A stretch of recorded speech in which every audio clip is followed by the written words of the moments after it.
Assalamualaikum warahmatullahi wabarakatuh. Alhamdulillahirabbil alamin. Hari ini kita bertemu kembali Diana Abdurrahman Channel. Sahabat semua, sahabat my dear, mudah-mudahan semua dalam keadaan baik dan sehat afiat. Pada siang hari ini kita kedatangan tamu seorang dokter, ya.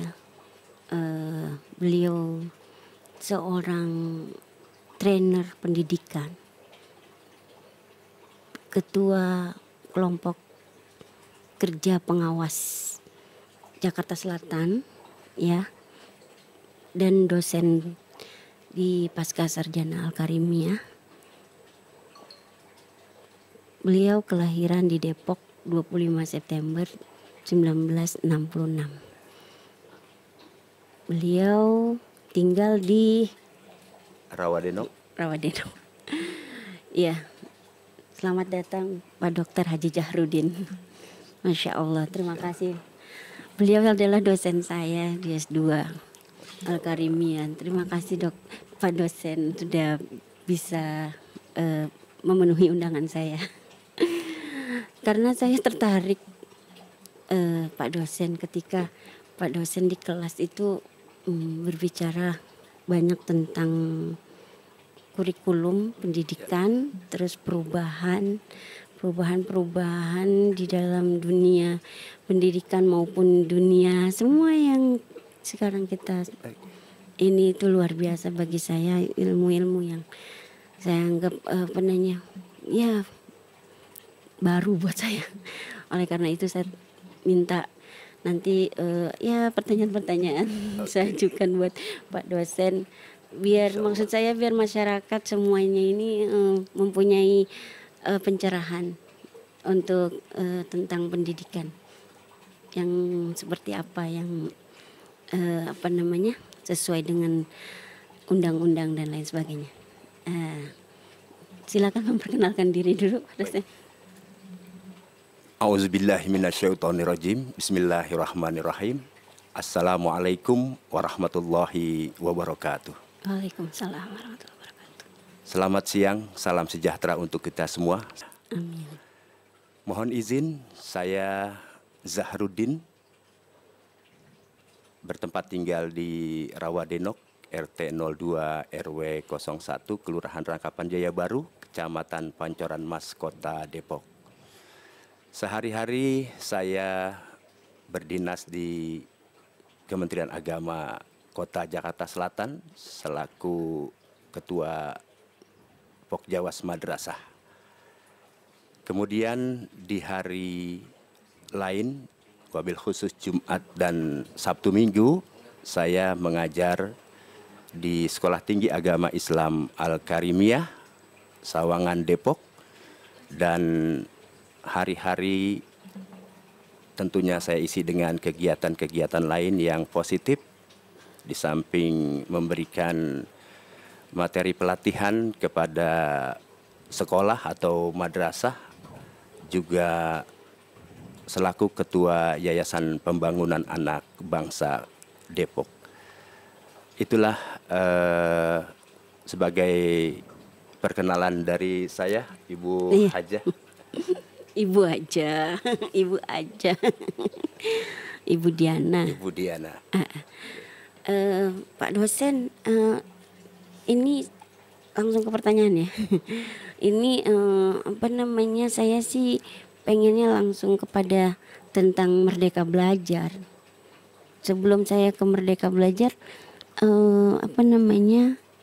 pertanyaan saya, bagaimana kita menyikapi sebuah perubahan? Jadi kalau ditanya bagaimana tadi kita menyikapi sebuah perubahan, bagaimana Pak Kiai untuk kita dapat mencapai itu? Sesungguhnya tadi saya katakan bahwa Ramadan itu kan bulan, dikatakan juga bulan tarbiyah gitu ya, bulan pendidikan yang di dalamnya banyak sekali nuansa pendidikan bagi diri kita, bagi masyarakat, bagi anak cucu kita. Karena itu bagaimana kita bisa mengisi ini, memanfaatkan Ramadan ini, jadikan bahwa atau katakan dalam diri kita bahwa Ramadan 1443 Hijriah ini adalah Ramadan terakhir bagi kita begitu, sehingga ada motivasi yang kuat untuk kita berikhtiar mengisi Ramadan kali ini dengan usaha yang sangat maksimal. Itu Bu Diana. Iya, iya, iya. Kita kembali ke Merdeka Belajar ya Pak Kiai. Bagaimana pandangan Bapak tentang kurikulum Merdeka Belajar yang pada prakteknya terbatas di 2.500 sekolah penggerak saja dan di kampus Merdeka saja atau yang setuju saja? Kenapa tidak diwajibkan ke seluruh sekolah? Mungkin sebelum menjawab mungkin ini dulu kali, apa Merdeka Belajar gitu, nanti nggak tahu. Oke. Ininya. Siap. Pemirsanya. Siap. Baik, pertanyaan yang sangat bagus dan sangat aktual, relevansi dengan fenomena yang sedang terjadi di dunia atau di negara kita, Kesatuan Republik Indonesia, dan ini sesuatu yang sedang dicermati oleh para pendidik, para ahli, dan juga banyak masyarakat yang tertarik untuk mencermati atau mengkonsumsi berita ini, karena emang ini adalah berita yang harus kita cermati dan harus kita bisa tangkap sehingga menjadi informasi yang tidak keliru dan tidak salah, dan kita bisa menyesuaikan dengan perubahan tersebut. Jadi sesungguhnya konsep merdeka itu kan sebetulnya pada tahun 2000, kalau tidak salah pada tanggal 17 pada tanggal 7 bulan apa itu, Pak Mas Menteri itu, Mas Nadiem, itu kan membuat statement bahwa setelah dia berkunjung ke sekolah-sekolah, beberapa sekolah-sekolah, kemudian dia membuat pernyataan bahwa lakukan sebuah upaya perubahan, yakni merdeka belajar begitu. Nah, apa sih makna merdeka? Merdeka itu kan sebuah kebebasan, tetapi kebebasan itu juga kan kebebasan yang dibatasi, bukan berarti kebebasan yang kebablasan begitu.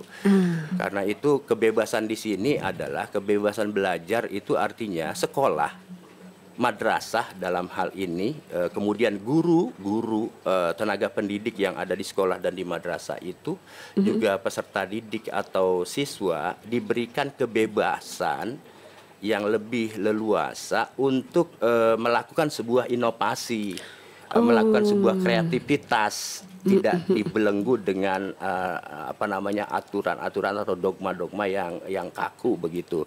Karena pendidikan itu adalah sebuah proses yang harus menyesuaikan dengan perkembangan perubahan zaman begitu. Maka ketika ada perubahan kurikulum, ini adalah sebuah hal yang harus kita sikapi secara bijak. Jangan antipati terhadap informasi, kok belum apa-apa sudah berubah lagi, lagi. Iya. Tetapi bagaimana kemudian kita menyikapi dengan arif dan bijak, kita merespon, kita mencari tahu, dan kemudian kita bisa berkontribusi terhadap upaya perubahan tersebut kalau bisa memang. Oh, begitu ya Pak Kiai. Jadi mungkin ini karena pandemi apa gimana Pak Kiai? Terciptanya itu. Ya, perubahan itu kan ada yang dibuat skenario, ada yang direncanakan, ada perubahan yang tidak direncanakan. Seperti halnya perubahan yang harus kita lakukan itu terkadang-kadang kita dipaksa. Kenapa? Karena situasi dan kondisi memaksa kita untuk segera berubah begitu. Tetapi ada juga memang yang kita buat tahapan-tahapan atau skenario sehingga terjadinya sebuah perubahan. Kalau ditanyakan apakah perubahan kurikulum menjadi kurikulum merdeka ini adalah disebabkan karena adanya pandemi COVID-19 yang cukup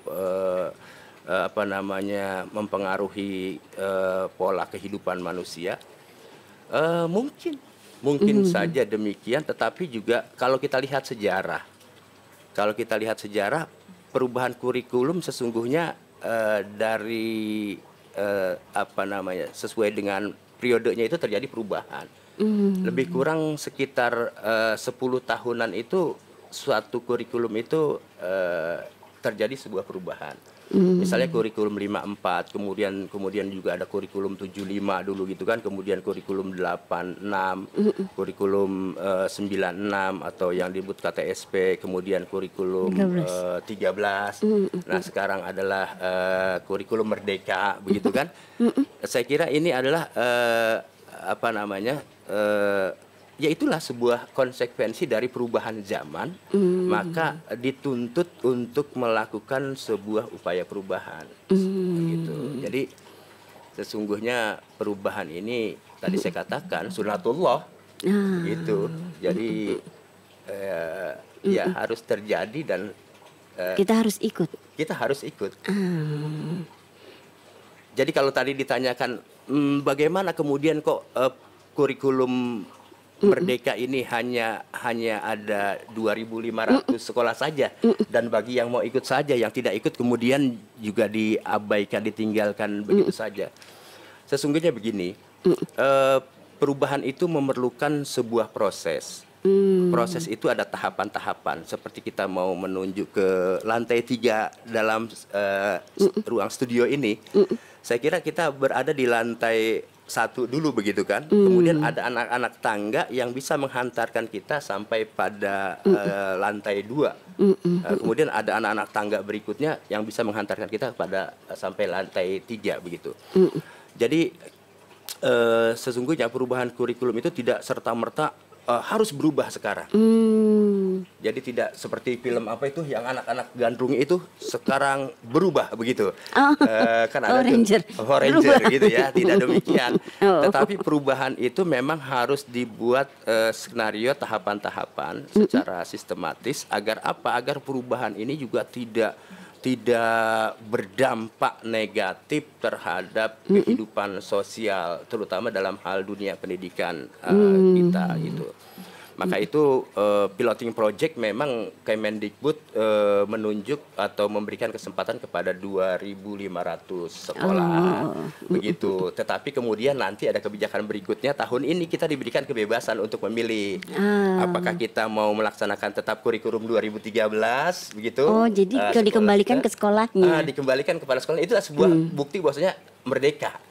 Ada kebebasan di situ. Jadi sekolah tadi makanya kan saya katakan merdeka itu artinya sekolah diberikan kebebasan, guru diberikan kebebasan, siswa juga diberikan kebebasan. Maka sekarang ini sekolah diberikan kebebasan untuk memilih 3 tahapan. Apakah dia tetap mau melaksanakan kurikulum 2013 atau dia mau melaksanakan kurikulum merdeka secara mandiri, atau dia ikut program pemerintah secara penuh menggunakan panduan-panduan yang sudah disiapkan oleh pemerintah melaksanakan kurikulum merdeka ini begitu. Iya. Jadi tidak ada unsur paksaan, harus begitu. Tetapi disesuaikan dengan situasi dan kondisi, daya dukung sumber daya dan kondisi sarana prasarana sekolah atau madrasah itu sendiri.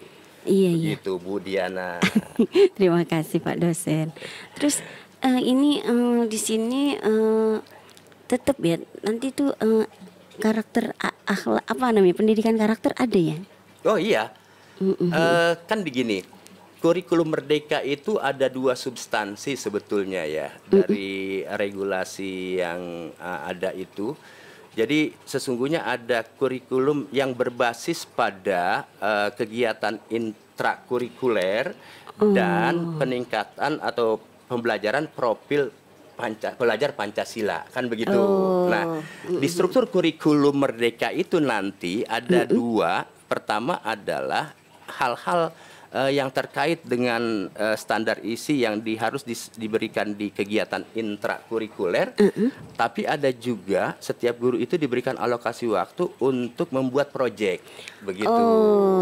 Nah, di dalam proses kegiatan intrakurikuler, penanaman nilai-nilai karakter itu tetap harus dilakukan. Karena itu adalah sebuah kebutuhan yang mendesak, kebutuhan yang sangat gitu ya, primer saya kira. Di samping juga nanti dalam kegiatan proyek itu juga di kegiatan proyeknya itu juga pelajar Pancasila itu harus menanamkan tetap nilai-nilai karakter begitu, Oh, di akhlak situ ya. mulia begitu. Tetap nomor satu ya. Tetap nomor satu itu Luar menjadi biasa. prioritas bagi bangsa negara Oh, Indonesia. luar biasa. Pak Kiai nih, para ahli pendidikan mengatakan 3 tujuan pendidikan: kognitif, afektif, dan psikomotorik. Apakah ketiga unsur ini ada pada bulan Ramadan? Ya, di bulan Ramadan itu kan artinya tadi saya katakan bulan tarbiyah ya. Pendidikan itu ada 3 domain pendidikan, domain sikap yang kemudian dalam kurikulum 13 itu kan dibagi menjadi 2, sikap spiritual dengan sikap sosial. Kemudian ada domain knowledge, pengetahuan, dan ada juga psikomotor, keterampilan. Ramadan ini saya kira tiga domain itu mencakup di apa namanya, di kegiatan atau apa yang ada di kegiatan ibadah Ramadan ini. Kenapa? Karena aspek pengetahuan itu jelas, aspek sikap bagaimana kita tunjukkan, kita bersikap bahwasanya kita menjadi hamba Allah yang beriman, sikap spiritualnya bertakwa. Disinilah dengan kita berpuasa, maka kita membuktikan diri kita benar bertakwa tidak. Bukan saja takut pada saat dengan orang banyak, tapi ketika sendirian kita berani untuk mencuri atau melakukan minum atau makan, kan begitu. Itu kan karakter apa, sikap spiritual di situ.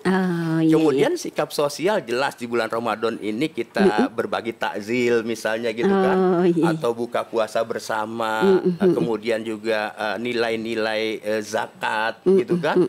Itu kan aspek sosial begitu. Iya. Nah, kemudian pengetahuan di sini begitu banyak kesempatan di bulan Ramadan ini kita belajar tentang ilmu Al-Quran, proses tadarus, bagaimana kita dibimbing oleh Ibu Hajah Diana nih tadarusnya nih kan begitu kan, para santri-santrinya kan gitu. Atau melalui kegiatan tutor sebaya begitu. Kemudian kajian tafsir, kajian ba'da subuh, kajian ba'da zuhur, kajian ba'da taraweh. Ini kan dalam rangka memberikan informasi pencerahan kepada umat bagaimana sebetulnya esensi daripada puasa itu sendiri, begitu saya kira. Nah, kemudian keterampilannya kita dilatih banyak sekarang ini di masing-masing masjid, masing-masing musola kita itu ada kesempatan anak-anak pemuda untuk kita libatkan menjadi apa, bilal, kemudian menjadi muazin, anak-anak pesantren yang kembali ke rumahnya itu karena pesantren libur kita berikan kesempatan untuk menjadi imam. Wah, ini kan sebuah proses penanaman nilai-nilai keterampilan. Jadi tiga domain itu saya kira sangat kental dan sangat masuk nuansanya di bulan Ramadan ini. Itulah yang dikatakan bahwasanya bulan Ramadan itu adalah bulan yang membawa berkah. Oke, iya.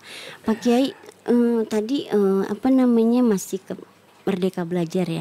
Itu udah ada ininya nggak, apa istilahnya, plus minusnya gitu, udah bisa ini belum di apa? Iya. Kalau kita kan harus optimis bahwasannya ikhtiar untuk melakukan perubahan itu adalah dalam rangka upaya peningkatan. Karena sejatinya perubahan itu harus dilakukan dalam rangka menuju ke arah yang lebih sempurna, ke arah yang lebih baik. Juga bukan berarti kemarin itu tidak baik atau belum baik, sudah baik. Tetapi kan kebaikan itu harus senantiasa kita kembangkan. Begitu. Jadi apa namanya, kalau dikatakan min plusnya tergantung sudut pandang kita. Maka tadi saya katakan ada orang yang a priori gitu kan, ada orang yang antipati terhadap sebuah perubahan, tapi ada orang yang ingin tahu tentang apa sih esensi perubahan, dan bahkan ada orang yang ingin terlibat dalam perubahan, berkontribusi dari sisi tertentu terkait dengan perubahan itu, begitu kan. Nah, saya kira bicara min plus ya mungkin ya ada gitu kan, tetapi kita harus optimis dan positive thinking bahwa ke depan ini harus lebih sempurna, lebih baik gitu. Karena itu nilai-nilai kebaikan itu harus terus kita tumbuh kembangkan sehingga ada kemanfaatannya untuk masa depan anak-anak dan bangsa. Gitu. Oh gitu ya, Iya, subhanallah, Ya Allah. keren. Pak dosen, metode-metode yang kayak gini nanti tuh nggak ribet buat guru tuh, cari metodenya lagi ya. Oh gitu, iya iya. Iya. Pasti guru pasti aduh. Iya, jadi guru-guru itu pertama gini, mindset guru-guru itu harus jangan sampai berubah lagi nih, beban lagi dah, berubah Iya. lagi, susah lagi dah. Itu harus kita rubah paradigma mindset berpikir itu harus kita rubah. Tapi bagaimana kemudian kita bisa, guru itu kan seorang motivator, seorang pencerah lah begitu ya. Karena itu guru-guru itu tenaga pendidik itu harus mau mencari tahu dan dia harus mau belajar. Karena itu guru itu adalah seorang pembelajar sejati sesungguhnya. Karena kalau misalnya tidak mau belajar, sebaiknya jangan jadi guru.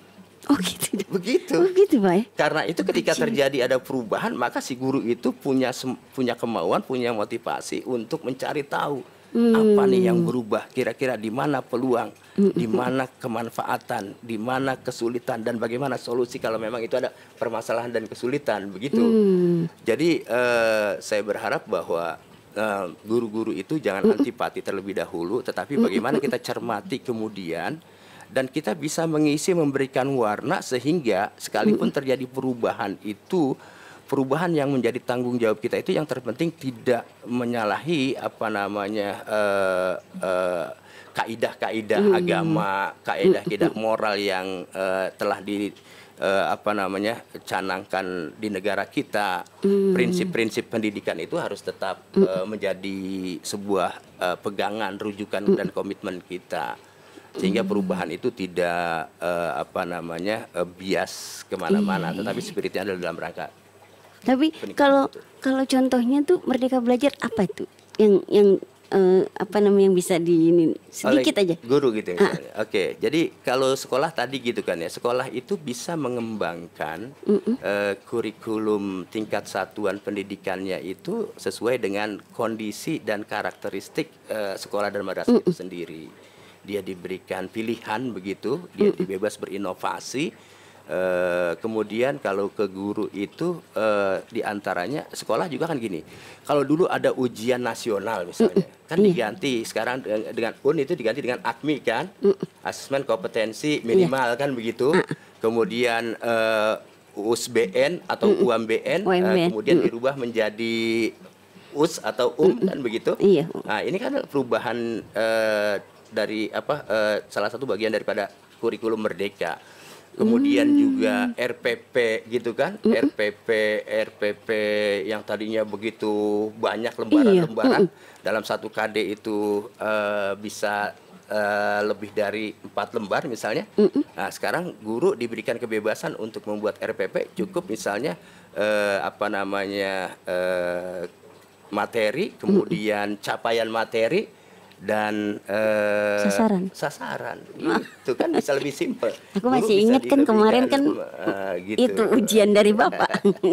Jadi baru. Gitu. Oh gitu. Nah, untuk siswa juga gitu, diberikan kebebasan juga siswa. Jadi siswa itu bisa berkreativitas sesuai dengan bakat dan minatnya gitu. Dia tidak harus dipaksa untuk ikut peminatan ini gitu. Maka peminatan itu nanti kan dihapuskan, tapi program peminatan di SLTA ya. Tapi tetap bagaimana kemudian anak-anak itu bisa mengembangkan potensi, bakat dan keinginannya gitu. Terus iya, terima kasih Pak dosen. Nah, jadi kalau misalkan sebagai seorang guru nih lebih detailnya tuh seperti apa Pak dosen? Mesti harus seperti apa untuk zaman ini? Oh iya, jadi gini, kembali ke Undang-Undang nomor itu kan nomor 20 tahun 2003 ya, tentang sistem pendidikan nasional. Di dalam salah satu pasalnya kan telah disebutkan bagaimana itu tenaga pendidikan. Kemudian juga dalam Undang-Undang nomor 14 tahun 2005 tentang guru dan dosen. Di situ ada persyaratan untuk bisa menjadi guru begitu kan, harus karena panggilan jiwa gitu kan. Jadi spiritnya itu memang betul-betul menjadi guru itu bukan sekedar sebuah profesi, punya profesi, tetapi karena memang ada panggilan jiwa, dia ingin mengabdikan dirinya itu, jiwa raganya itu untuk kemajuan anak-anak bangsa begitu. Sehingga tidak ada kemudian keluh kesah, tidak ada kemudian terbebani dengan adanya perubahan-perubahan. Kenapa? Karena tadi sudah panggilan jiwa, profesional. Ajib. Profesional berarti kan mencintai terhadap profesinya kan gitu. Indikator profesional kan salah satunya adalah cinta pada profesinya. Kalau sudah cinta, apapun yang ada rasanya indah aja tuh. Oh, Masya Allah. Oh, pengaruh ya Pak dosen dengan cinta. Luar biasa. Jadi ada merdeka cinta nih, jangan-jangan nih. Boleh tuh Pak dosen, nanti kita bikin lagu merdeka cinta. Aduh, luar biasa. Terus Pak dosen, ini bagaimana cara kita memajukan pendidikan Islam agar tidak kalah bersaing dengan pendidikan Barat? Oh iya. Saya kira gini, Barat juga kan belum tentu bagus menurut konsep kita, belum semuanya maksud saya, tapi ada nilai-nilai yang bagus dan bisa kita implementasikan, terapkan di madrasah atau di sekolah kita. Tetapi juga ada barangkali yang tidak bisa kita terapkan kan begitu. Pendidikan Islam juga ada yang sesungguhnya sudah memiliki nilai-nilai kelebihan, di samping memang masih ada kekurangan-kekurangan yang harus kita minimalisir, kalau bisa kita hilangkan, sehingga menjadi sebuah kelebihan dan tidak menjadi ketertinggalan selamanya dengan dunia lain gitu. Karena itu lembaga-lembaga pendidikan yang ada, saya kira sebagai pengelola dan penyelenggara itu harus memiliki tanggung jawab bagaimana kita membuat lembaga itu bukan sekedar ada itu lembaga, tetapi lembaga kita itu betul-betul bermakna bagi masyarakat, bagi bangsa, bagi negara. Jadi sejatinya kalau kita membuat sebuah lembaga, maka ada konsekuensi logis bahwasanya bukan sekedar membuat, tetapi memang bisa memberi warna terindah dari lembaga kita itu. Dan itu perlu dimiliki oleh semua pemilik atau pengembang daripada pengelola lembaga-lembaga yang ada, terutama yang swasta ya. Dan guru-guru juga harus mengarah ke sana, saya kira. Karena biar bagaimanapun ya, secara jujur memang kita akui bahwasanya pendidikan kita barangkali masih ada kekurangan, ada kelemahan. Dan itu harus kita harus kita lakukan sebuah inovasi pengembangan. Bagaimana caranya? Saya kira banyak cara, tetapi yang lebih penting adalah pertama, secara manajemennya ya, lakukan sebuah proses analisis kritis terhadap kekuatan, kelemahan, dan kemudian bagaimana peluang ke depan lembaga kita dan adakah ancaman. Dari proses analisis kritis yang pendekatan metode analisis SWOT itu, kemudian kita inventarisir kelebihan-kelebihan lembaga kita itu apa. Tetapi bukan berarti sudah cukup. Tidak, di atas langit itu ada langit. Di atas sesuatu yang sudah baik itu ada yang lebih baik. Maka sesuatu yang sudah baik juga harus terus kita kembangkan menjadi lebih baik. Kemudian sesuatu kelemahan itu kita minimalisir secara kolektif. Tetapi memang masing-masing pribadi, sumber daya manusianya itu harus memiliki kesadaran yang penuh untuk melakukan sebuah upaya perubahan ke arah yang lebih baik supaya kita tidak selamanya tertinggal. Kalau saya analogikan begini, misalnya kita tertinggal sekarang itu 2 jengkal atau 3 jengkal misalnya, maka kalau kita merasa tertinggal, lakukanlah sebuah upaya pengejaran atau lari yang lebih cepat daripada lembaga yang sudah ada lebih maju atau negara yang lebih maju, sehingga kita tidak selamanya ada di ketertinggalan itu. Kalau misalnya dia lari, kita lari kan sama-sama, tetap aja kita tertinggal. Maka ketika dia berjalan, kita harus lari. Ketika dia berlari, kita harus salto.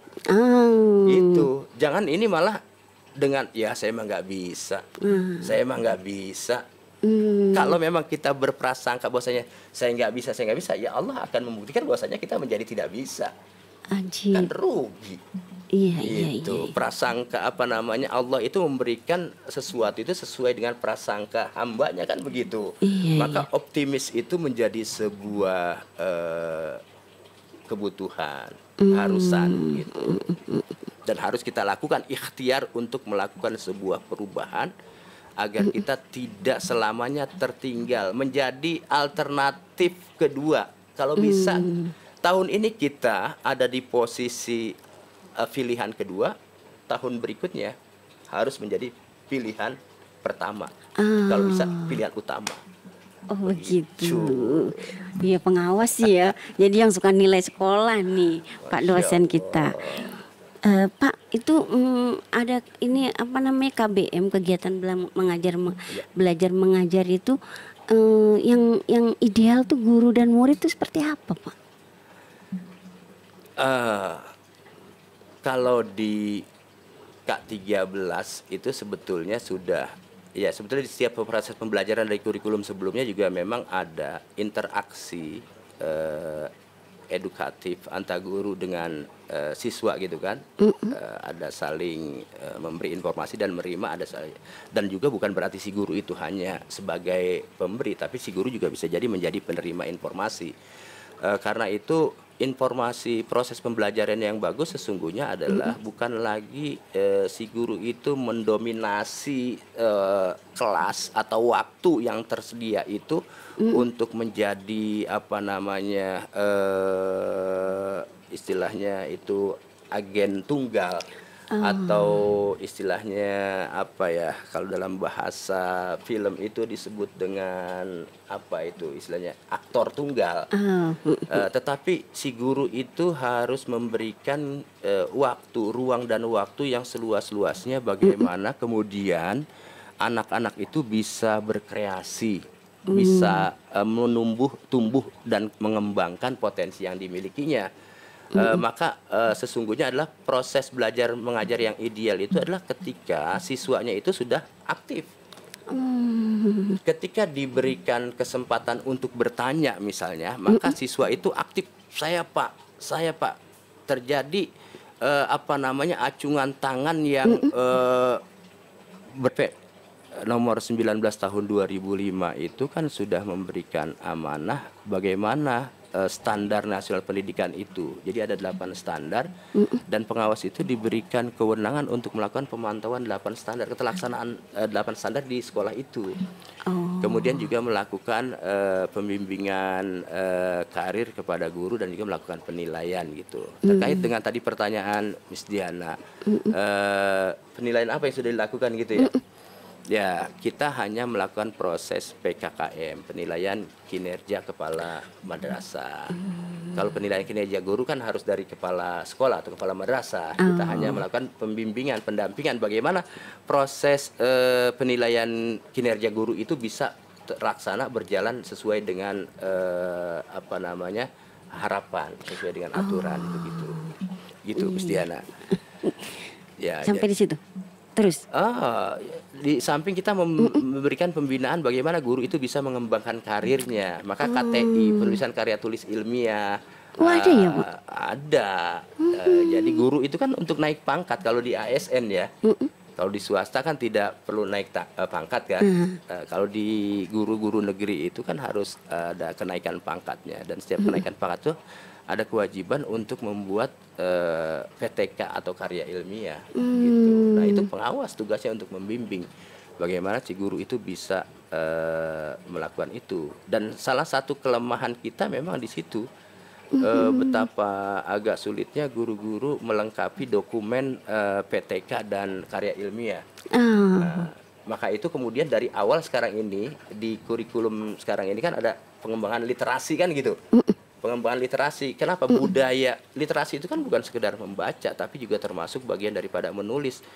Kita tidak terbiasa menulis sehingga ketika diminta untuk menulis karya ilmiah agak sulit. Gitu. Iya. Mahasiswa kalau sudah dilatih dari awal untuk biasa menulis, ketika dia menyelesaikan pendidikannya di S1, S2, membuat skripsi atau tesis, mesti nanti gampang-gampang aja kan gitu. Ya kan Bapak yang Bapak kan pembimbingnya.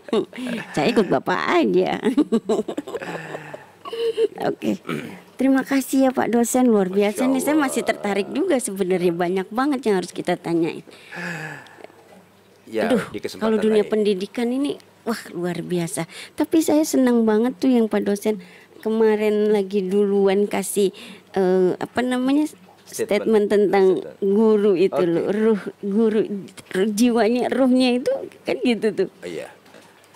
Jadi sebetulnya dalam kajian kitab Ta'limu Ta'lim kan gitu ya, kalau referensi di pondok pesantren, kalau di kita itu ya undang-undang guru dan dosen, kemudian Permendiknas nomor 16 tahun 2007 tentang kualifikasi dan kompetensi guru. Jadi guru itu memang harus memiliki kompetensi pedagogis, kemudian profesional. Kalau dia katakan profesional itu bukan berarti memiliki sertifikat profesi, bukan sekedar itu. Tetapi bagaimana dia betul-betul mencintai profesinya itu, tidak hadir terlambat. Dia ketika terlambat dia ingat dengan anak-anak yang sudah begitu banyak menunggu kehadirannya. Gitu, ketika dia meninggalkan kelas, begitu banyak anak-anaknya yang dia tinggalkan. Sama halnya dengan seorang ibu dulu. Ketika dia pergi kemana, dia punya anak kecil kan dia selalu ingat dengan anaknya kan begitu. Dia ingin tetap memberikan ASI di setengah kesibukannya. Dia tetap ingin memberikan makanan yang bergizi, halalan thayyibah kan begitu. Nah, itu kan yang dilakukan. Nah, seorang guru juga harus memberikan yang terbaik untuk anak didiknya. Jadi ibaratkan bahwa anak didik itu adalah anak kita. Kalau anak kita berikan ala kadarnya, bagaimana nanti akibatnya? Oh begitu kaitannya. Kalau anak didik kita berikan ala kadarnya, bagaimana nanti nasib bangsa ini kan begitu. Jadi berarti kembali lagi kepada guru ya. Iya. Jadi anak didik itu di tangan guru. Begitu Pak. Mempunyai peran yang sangat strategis. Selebihnya untuk kurikulumnya tinggal ngikut gitu ya Pak ya? Kurikulum kan kurikulum itu seperti gini, standar SKL, standar isi, materi itu harus ada. Tapi materi itu tidak bermakna kalau tidak ada guru. Guru juga tidak ada terlalu bermakna kalau tidak ada metode kan begitu. Iya. Kemudian metode juga tidak ada bermakna kalau tidak ada ruh. Ruh gurunya itu yang penting kan itunya. Iya. Ya. Bagaimana kita memberikan layanan pendidikan yang berkualitas, bermutu, yang sebetulnya bukan hanya anak itu berhasil dalam ukuran dunia, tapi juga apa yang kita lakukan itu betul-betul menjadi amaliyah di mata Allah Tuhan yang Maha Kuasa. Allahu Akbar. Keren. Gitu. Nah, itulah perubahan sebuah keniscayaan yang harus kita lakukan. Kenapa? Karena perubahan nggak bisa kita nggak ikut perubahan zaman. Iya.